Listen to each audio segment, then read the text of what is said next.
ಇನ್ನು Donald Trump ಹಿನ್ನೆಲೆಯನ್ನ ನೋಡೋದಾದ್ರೆ 1946ರ June 14ರಂದು Donald Trump ಜನನ ಆಗ್ತಾರೆ ನ್ಯೂಯಾರ್ಕ್ನಲ್ಲಿ. ಇನ್ನು ಅಮೆರಿಕದ ಪ್ರಭಾವಿ ಉದ್ಯಮಿ ಅಂತ ಗುರುತಿಸಿಕೊಳ್ತಾರೆ. ಲೇಖಕರಾಗಿ ಕೂಡ ಮಾಧ್ಯಮ ಲೋಕದಲ್ಲಿ ಖ್ಯಾತಿಯನ್ನ ಪಡ್ಕೊಂಡಿರುವವರು ಡೊನಾಲ್ಡ್ ಟ್ರಂಪ್. ಇದರ ಜೊತೆಗೆ ಟ್ರಂಪ್ ಸಂಸ್ಥೆಯ ಅಧ್ಯಕ್ಷರಿವರು. ಇನ್ನು ಟ್ರಂಪ್ ಎಂಟರ್ಟೈನ್ಮೆಂಟ್ ರೆಸಾರ್ಟ್ನ ಸ್ಥಾಪಕರು ಕೂಡ ಡೊನಾಲ್ಡ್ ಟ್ರಂಪ್. ಇದರ ಜೊತೆಗೆ 2 ವರ್ಷಗಳ ಕಾಲ ಫೋರ್ಡ್ಯಾಮ್ ವಿಶ್ವವಿದ್ಯಾಲಯದಲ್ಲಿ ಶಿಕ್ಷಣವನ್ನ ಪಡ್ಕೊಳ್ತಾರೆ.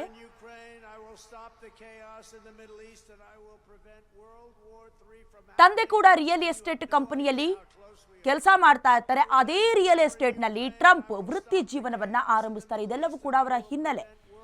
ಇನ್ನು 72 ಅಂತಸ್ತಿನ ವಸತಿ ಗೋಪುರ ವಿಶ್ವ ಟವರ್ ಅನ್ನ ಪೂರ್ಣಗೊಳಿಸಿರುವಂತಹ ಗರಿಮೆ ಕೂಡ ಇವರ ಹಿರಿಮೆಗಳಲ್ಲಿ ಒಂದು ಅಂತ ಹೇಳಬಹುದು. ಇದರ ಜೊತೆಗೆ ಹಲವಾರು ಚಿತ್ರಗಳಲ್ಲೂ ಕೂಡ ಆಕ್ಟ್ ಮಾಡಿದ್ದಾರೆ, ನಟಿಸಿ ಸೈ ಅನಿಸ್ಕೊಂಡಿದ್ದಾರೆ ಡೊನಾಲ್ಡ್ ಟ್ರಂಪ್. ಟ್ರಂಪ್ಗೆ ಲಿಬರ್ಟಿ ವಿಶ್ವವಿದ್ಯಾಲಯದಿಂದ ಉದ್ಯಮ ಗೌರವ ಡಾಕ್ಟರೇಟ್ ಕೂಡ ಸಿಕ್ಕಿದೆ. ಇನ್ನು 2020ರಲ್ಲಿ ಜೋ ಬೈಡನ್ ವಿರುದ್ಧ ಚುನಾವಣೆಯಲ್ಲಿ ಟ್ರಂಪ್ಗೆ ಹೀನಾಯವಾಗಿ ಸೋಲಾಗುತ್ತೆ. ತದನಂತರದಲ್ಲಿ ಡೊನಾಲ್ಡ್ ಟ್ರಂಪ್ ಈಗ 2ನೇ ಬಾರಿಗೆ 47ನೇ ಅಧ್ಯಕ್ಷರಾಗಿ ಪದಗ್ರಹಣವನ್ನ ಕೂಡ ಮಾಡಲಿದ್ದಾರೆ. ಇನ್ನು ಈ ಕುರಿತು ಹೆಚ್ಚಿನ ಡೀಟೇಲ್ಸ್ ಅನ್ನ ನೀಡ್ತಾರೆ ನಮ್ಮ ಪ್ರತಿನಿಧಿ ಅಭಿಷೇಕ್. ಇಂದಿನಿಂದ ಅಮೆರಿಕದಲ್ಲಿ ನಿಜಕ್ಕೂ ಕೂಡ ಟ್ರಂಪ್ 2.0 ಅಂತಾನೆ ಹೇಳ್ಬಹುದು. ಅಂದ್ರೆ 47ನೇ ಅಧ್ಯಕ್ಷರಾಗಿ 2ನೇ ಬಾರಿಗೆ ಪದಗ್ರಹಣವನ್ನ ಕೂಡ ಟ್ರಂಪ್ ಮಾಡಲಿದ್ದಾರೆ. ಇದ್ರ ಬಗ್ಗೆ ಹೆಚ್ಚಿನ ಡೀಟೇಲ್ಸ್ ಅನ್ನ ನೀವು ಕೊಡೋದಾದ್ರೆ. Diana, make America great again ಎಂಬ ಒಂದು ಘೋಷವಾಕ್ಯದೊಂದಿಗೆ ಡೊನಾಲ್ಡ್ ಟ್ರಂಪ್ 2ನೇ ಬಾರಿಗೆ ಅಮೆರಿಕದ 47ನೇ ಅಧ್ಯಕ್ಷಗಿರಿಗೆ ಒಂದು ಸ್ಥಾನಕ್ಕೆ ಅಲಂಕಾರವನ್ನ ಮಾಡಲಿದ್ದಾರೆ. ಇಂದು ಅಮೆರಿಕದ ವಾಷಿಂಗ್ಟನ್ ನಲ್ಲಿರುವಂತಹ ವೈಟ್ ಕ್ಯಾಪಿಟಲ್ ಹೌಸ್ ನಲ್ಲಿ ಅಧಿಕೃತವಾಗಿ ಅಮೆರಿಕದ 47ನೇ ಅಧ್ಯಕ್ಷರಾಗಿ ಪ್ರಮಾಣ ವಚನ ಸ್ವೀಕರಿಸಿದ್ದಾರೆ. ಕಳೆದ ವರ್ಷದ ಅಂತ್ಯದಲ್ಲಿ ಡೆಮೊಕ್ರಾಟಿಕ್ ಪಾರ್ಟಿಯ ಭಾರತ ಮೂಲದ ಕಮಲಾ ಹ್ಯಾರಿಸ್ನ ಸೋಲಿಸುವುದರ ಮೂಲಕ ರಿಪಬ್ಲಿಕ್ ಪಾರ್ಟಿಯ ಡೊನಾಲ್ಡ್ ಟ್ರಂಪ್ ಅವರು ಅದ್ಭುತ ಒಂದು ಜಯಬೇರಿನ ಬಾರಿಸಿದ್ರು. ಆ ಒಂದು ಸಂದರ್ಭದಲ್ಲಿ ಕೊಟ್ಟಿರ್ತಕ್ಕಂತ ಸುಮಾರು ಅನೇಕ ಭರವಸೆಗಳಾಗಿರ್ಬೋದು, ಮತ್ತೆ ಒಂದಷ್ಟು ಮ್ಯಾನಿಫೆಸ್ಟೋನಲ್ಲಿ ಆಗ್ತಿರ್ತಕ್ಕಂತ ಭರವಸೆಗಳನ್ನ ಈಡೇರಿಸುವಂತ ನಿಟ್ಟಿನಲ್ಲಿ ಅಧ್ಯಕ್ಷ ಸ್ಥಾನವನ್ನ ವಹಿಸಿಕೊಳ್ಳುವಂತ ಮೊದಲೇ ಸುಮಾರು 200ಕ್ಕೂ ಹೆಚ್ಚಿನ ಒಂದು ಆದೇಶಗಳಿಗೆ ಸಹಿ ಮಾಡಿದ್ದಾರೆ.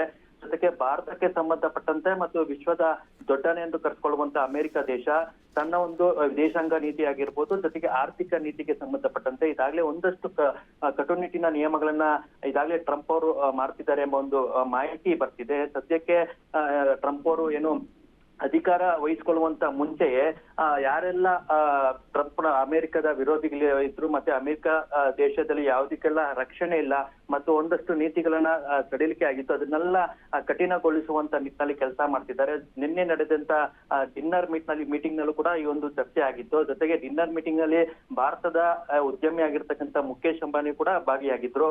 ಅದೇ ರೀತಿ ಇಂದಿನ ಒಂದು ಕಾರ್ಯಕ್ರಮದಲ್ಲಿ ಭಾರತದ ವಿದೇಶಾಂಗ ಸಚಿವರಾಗಿರ್ತಕ್ಕಂಥ ಜೈಶಂಕರ್ ಮತ್ತೆ ಮುಖೇಶ್ ಅಂಬಾನಿ ಮತ್ತು ನೀತಾ ಅಂಬಾನಿ ಅವರ ಪತ್ನಿ ನೀತಾ ಅಂಬಾನಿ ಕೂಡ ಭಾಗಿಯಾಗ್ತಾರೆ.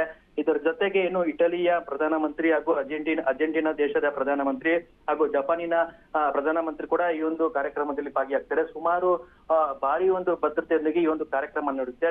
ಡೊನಾಲ್ಡ್ ಟ್ರಂಪ್ ಅಧ್ಯಕ್ಷ ಸ್ಥಾನ ವಹಿಸಿಕೊಂಡಿದ್ದ ನಂತರ ಜಗತ್ನಲ್ಲಿ ಸಾಕಷ್ಟು ಒಂದು ಟೀಕೆಗೆ ಒಳಗಾಗಿದ್ದಂತ ಉಕ್ರೇನ್ ಮತ್ತು ರಷ್ಯಾ ಯುದ್ಧ ಇದೆ, ಅದಕ್ಕೆ ನಿಲ್ಲಿಸುವಂತ ಒಂದು ನಿಟ್ಟಿನಲ್ಲಿ ಅಮೆರಿಕ ದೇಶ ಸದಾ ಮುಂದಿರುತ್ತಂತ ಈಗಾಗಲೇ ವಾಗ್ದಾನವನ್ನು ಕೊಟ್ಟಿದ್ದಾರೆ. ಈಗ ಟ್ರಂಪ್ ಅಧಿಕಾರ ವಹಿಸಿಕೊಂಡಿದ ನಂತರ ಭಾರತಕ್ಕೆ ಯಾವೆಲ್ಲ ಅನುಕೂಲ ಆಗುತ್ತೆ, ಈಗಾಗಲೇ ಪ್ರಧಾನಿ ನರೇಂದ್ರ ಮೋದಿ ಕೂಡ ಒಂದು ಸುತ್ತಿನ ಮಾತುಕತೆ ಮಾಡ್ಕೊಂಡ್ ಬಂದಿದ್ರು. ಇದರಿಂದ ಅಮೆರಿಕ ದೇಶದ ನೂತನ ಅಧ್ಯಕ್ಷದಿಂದ ಭಾರತಕ್ಕೆ ಯಾವ ರೀತಿ ಅನುಕೂಲ ಆಗುತ್ತೆ ಮತ್ತು ಯಾವ ರೀತಿ ಯೋಜನೆಗಳು ಭಾರತಕ್ಕೆ ಹೊರ ಆಗುತ್ತೆ ಅನ್ನೋದು ಕೂಡ ಕಾದು ನೋಡ್ಬೇಕಾಗುತ್ತೆ. ಒಟ್ಟಿನಲ್ಲಿ ಅಮೆರಿಕದ 47ನೇ ಅಧ್ಯಕ್ಷರಾಗಿ ಇಂದು ಡೊನಾಲ್ಡ್ ಟ್ರಂಪ್ ಅವರು ಅಧಿಕೃತವಾಗಿ ಪ್ರಮಾಣ ವಚನ ಸ್ವೀಕರಿಸಿ ಅಧಿಕಾರ ವಹಿಸಿಕೊಳ್ಳಲಿದ್ದಾರೆ. ಡಯಾನಾ, ಓಕೆ, ಧನ್ಯವಾದಗಳು ಅಭಿಷೇಕ್ ಹೆಚ್ಚಿನ ಡೀಟೇಲ್ಸ್ಗೆ.